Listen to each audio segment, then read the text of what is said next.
Hi ladies, I hope that you all are well.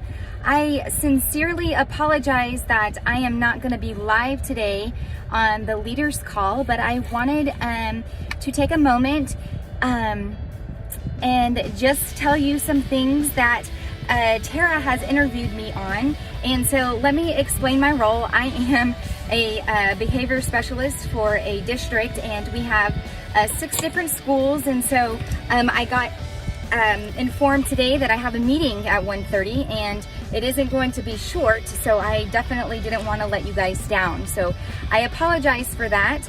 And but let's get started. So I am Angelica Rascon, and I am a Mary and Martha director. Woo-hoo! And so that is extremely exciting to be able to say. I hit director in May, and that was something that I really put my heart out to achieve. Like, I've always, from day one when I jumped on board with Mary and Martha in September of 2018, I said, I want to be a director. And Tasha really, instilled that goal and that drive in me, just because I was in awe of what she was capable of doing. And so I just want you to know that it is so doable, and don't compare your journey to anybody else's journey. So that is really important, and that is really hard. I am, like I did say, I am an educator. I am a behavior specialist. I also am a mama, and I have a 3-year-old redhead, and I have a 6-year-old that is in 1st grade. And I have an incredible husband that is very supportive, but we are very driven, and we are very goal oriented. And so working full time for the district, and then coming home and just doing life, and having not having to work my business, but wanting to work my business, because I just love serving. And so and I can do all that through Mary and Martha, and that has been, it's a true highlight and a hobby of mine. I don't look at this as work. I just really love our collection. I love what we stand for. I love our mission. And so that's just a little bit about my background. Let me see what else she has on here. And what I love most about being a leader is having the opportunity to teach others. And so I'll be honest, I have failed the last month or 2 with my team, just with COVID hitting, and I had it, and then I got diagnosed with chronic fatigue syndrome. And so there's just been a lot of things, but that is no excuse. My team is trucking along, and that is a good indicator that I've guided them to know what they need to do without me holding their hand.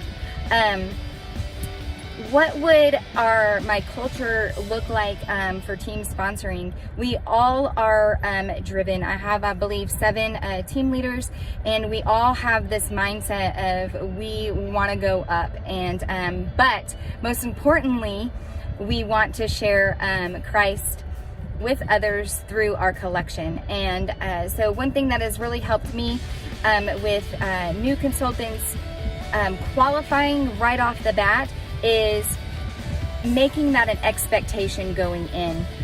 When I talk to somebody about signing up to join my team, I create that expectation from that moment.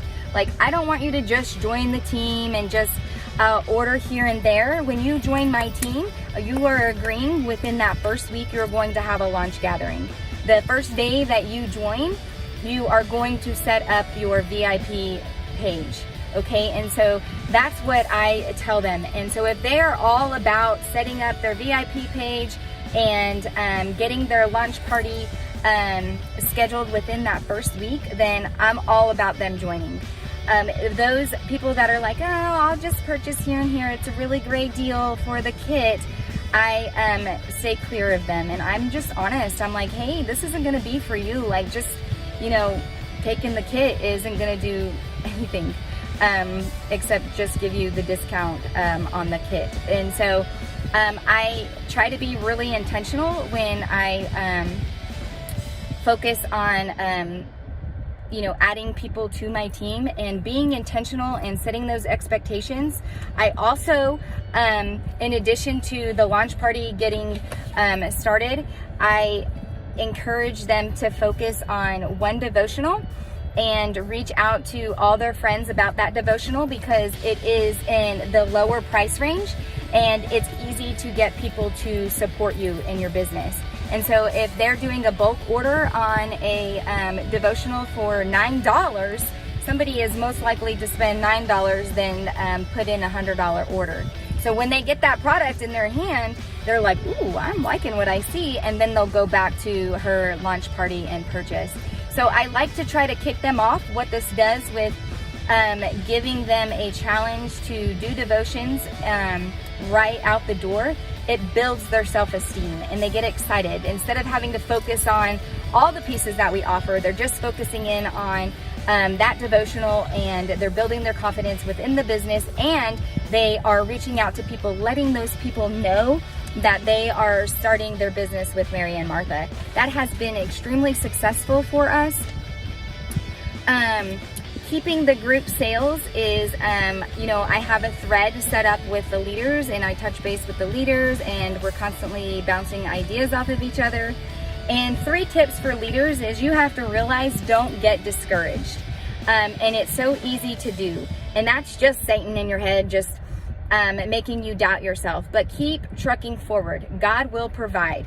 Okay, if you are not doing anything, if you are not having lives, if you're not showing the product, if you are not posting, well, you won't get any sales. So make sure you're reflecting and looking at that expectation and saying, am I being realistic here? Because that is a true thing. They're like, oh my gosh, I'm doing all this stuff and nobody wants to buy. But are you? Are you really doing income producing activities on a daily basis, or are you scrolling through Facebook and just posting here and there and not being consistent? Consistency is the key. So for you, the leaders, I encourage you to be consistent, be intentional, set the expectations, and reach out to your ladies and find out why and how you can help them. And so when you're available to them and you're building them up, they are going to want to attract and will attract other people to join their team. How do you inspire consultants towards leadership? Every consultant I have, after I have that first month when they're great start and we get to celebrate their great start, I do talk to them about, hey, are you interested in building a team, making more money? This is what it would look like. And if they are, then we set a goal on, okay, when do we want to accomplish this by? Okay, some people don't believe in themselves, and so it takes a little extra push. But if they have no desire to move up, then I say, okay, well, when you change your mind, let me know. And sometimes that happens to people that have no desire, and then people start signing up under them, and then that desire becomes apparent, and so they just fall into leadership. And so we just embrace it and we go with it, and then we end up finding that they actually love it. So what advice or first steps would you recommend to leaders who want to pass the baton of leadership on to others? Again, just being intentional, sharing goals, digging deep within your team. You definitely don't want to contact them and be like, okay, where are your sales this month? You want to invest in them, build a friendship, talk on a daily basis, just not when you're trying to meet quotas, or you're trying to meet or get paid as a leader. Truly invest in them as people, and the rest will all fall into place. And just have faith in what we all have to offer. And if you're diligently working your business, it's all going to come together. I really want to give a shout out to the home office, and they are doing an amazing job, and they have so much to offer us. And we are in transition, and we are looking at different pieces with COVID and delays, but we really truly do appreciate you guys, the heart of the business, and I don't think that we say that enough. So I hope you guys have an amazing day, and I hope you got some great tips. If you have anything that you need to ask me, please send me a message or Facebook request me, and I will get back to you guys. But I have to go back in, so y'all have a great day.